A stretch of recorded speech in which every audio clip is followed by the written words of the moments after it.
last week I had the opportunity to attend Ikar, a wonderful, vibrant spiritual community on the west side of Los Angeles.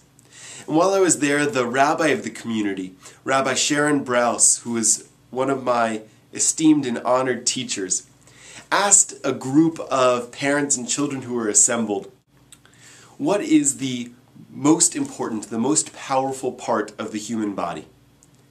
And there were great answers from among the group. There was the answer of the arms, or the brain, or the legs.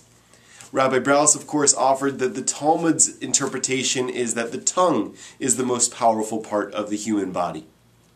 And today I want to suggest two more possibilities, that of the eyes and the heart. The eyes are an incredibly powerful part of our body because they help us decide if something is good or bad, or safe or dangerous. And of course, the heart is the seat of our desires, our passions, our emotions. It helps lead us to what we want, what we crave, what we desire in life. But the power of those organs also works in the opposite way, because not everything that we see is true, and not everything that we desire is good for us.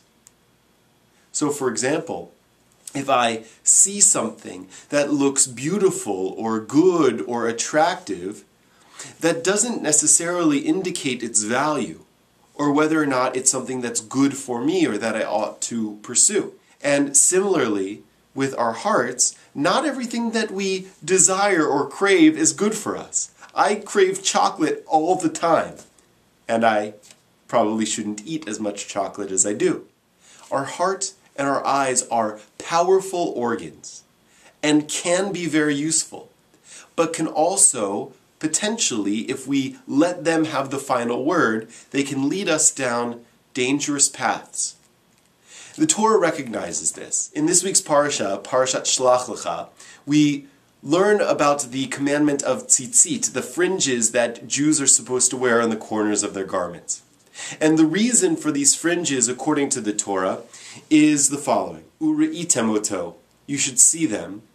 Uzuchartem et kol mitzvot Adonai, and you should remember all the commandments of God, ve'asitem otam, and you should do them. Ve'lo taturu acharei levavchem ve'acharei einechem. You shouldn't follow after your heart or after your eyes, asher atem zonim achareihem, that lead you astray.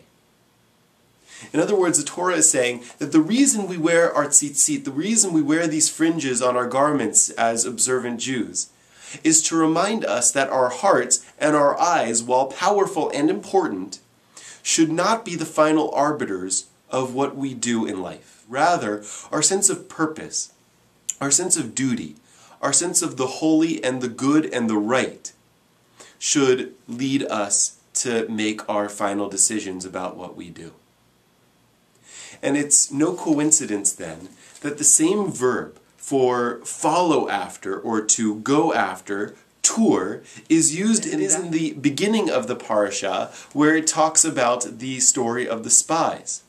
God says, Shlach lecha anashim vayaturu et eretz Canaan. Send for yourself men who will scout out, who will follow, who will observe the land of Canaan. And those of us who know the story know that it doesn't turn out well, because 12 spies go, 2 of them come back with a positive report about the land of Israel, but 10 of them come back with a negative report of the land of Israel. The 10 that come back with the negative report say, we can never conquer the land. There's no way. They're too big. They're too well fortified. They're too well armed. While the other 2, who gave a good report, agree with the same essential facts, the same empirical data that the 10 come back with, but they say, nevertheless, we know we can do it. We know we can conquer the land because God is on our side, and God has commanded us to go into the land and take our possession. The challenge of the spies is not to follow only after our eyes and our hearts. And the reason we wear tzitzit is to remind us not to only follow after our eyes and our hearts. So may each of us, as we go into the coming week, rely not only on our eyes or on our hearts, but keep our eyes and our hearts directed toward heaven, and let our sense of purpose, our sense of duty, our sense of service guide everything that we do. Shabbat Shalom.